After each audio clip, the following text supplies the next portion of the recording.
زبان آموز خوب کیه؟ اول، وسواس نداشته باش.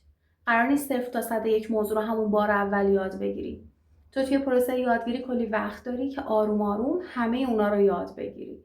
بنابراین اشتباه کن، دوباره امتحان کن. قانونش همینه. دوم این که تکالیف تو انجام بده.